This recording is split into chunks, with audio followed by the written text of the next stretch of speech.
Terima kasih Yang Berhormat Permatampau. Saya jemput Yang Berhormat Bentong. Bismillahirrahmanirrahim. Assalamualaikum warahmatullahi wabarakatuh. Dan salam sejahtera, salam perpaduan, salam Malaysia Madani. Terima kasih Puan Yang di-Pertua. Laporan Ketua Audit Negara bilangan 1/2026 mendedahkan satu realiti pahit. Jurang yang membimbangkan antara aspirasi Kerajaan Madani dengan pelaksanaan di lapangan. Tata kelola, ketirisan dan pelbagai permasalahan yang wujud di dalam pelbagai sektor termasuklah pendidikan, dan ini sangat menggusarkan dan tidak boleh diterima kerana ia membabitkan dana awam atau wang rakyat. Puan Yang di-Pertua, dilaporkan sebanyak 15 agensi persekutuan telah diberikan modified opinion dengan izin, ianya meningkat berbanding tahun sebelumnya. Gajah di depan mata bukan lagi kiasan, tetapi realiti ketirisan dalam agensi kita. Sistem e-self-audit mendedahkan 52 syarikat kerajaan tidak mencapai saranan komposisi lembaga pengarah. Mengapa agensi strategik seperti Pelaburan Hartanah Berhad (PHB) dibiarkan beroperasi dengan hanya seorang wakil kerajaan, sedangkan terma rujukan TOR mewajibkan 3 orang? Adakah ketiadaan pengawasan ini sengaja dibiarkan untuk memudahkan keputusan yang membelakangkan kepentingan awam? Puan Yang di-Pertua, walaupun RM3.563 bilion diperuntukkan di bawah RMK ke-12 untuk R&D dan CNI, objektif strategik untuk memperkukuhkan ekosistem digital masih belum dicapai sepenuhnya. Pelajar universiti dan penyelidik muda bergantung kepada dana ini untuk inovasi. Apabila pelaburan penyelidikan dan pembangunan negara masih rendah dan pengkomersialan kurang memberi impak, ia menghadkan peluang belia untuk bersaing di peringkat global. Kita perlukan penyelarasan berpusat bagi ekosistem R&D dan CNI ini untuk mengelakkan pembaziran dan memastikan setiap ringgit sampai kepada sasaran, iaitu inovasi rakyat dan pembangunan bakat belia. Puan Yang di-Pertua, laporan juga menyentuh mengenai isu kutipan hasil tanpa kelulusan pihak berkuasa yang berkaitan serta penggunaan peruntukan pembangunan untuk tujuan belanja mengurus di agensi tertentu seperti MARDI dan Cradle Fund.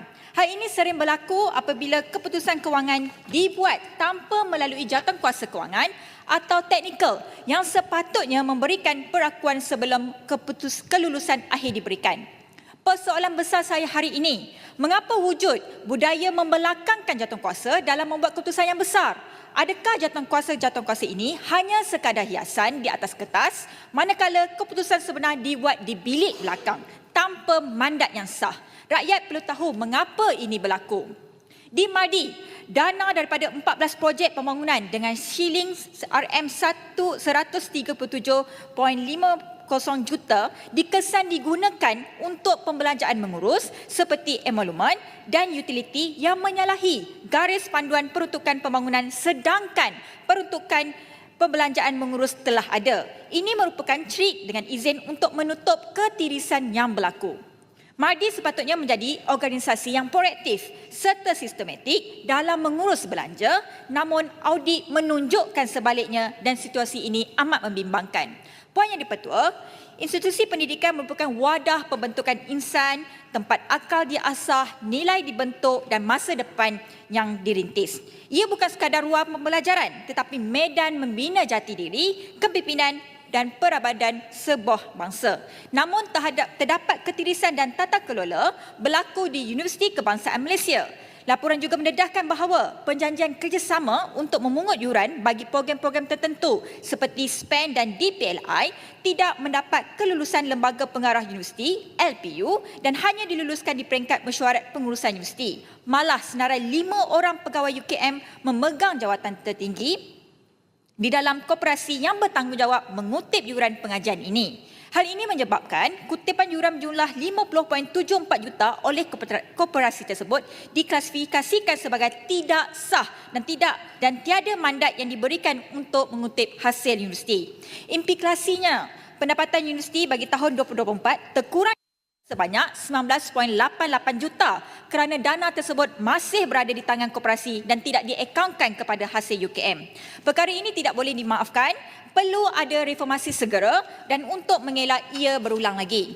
Saya mencadangkan agar semua IPT melakukan mandatori audit bagi mengelak dari berlakunya perkara sebegini berulang kembali. Kita tidak mahu institusi pendidikan yang sepatutnya membina anak bangsa malah menjadi lubuk setengah pihak mengaut keuntungan.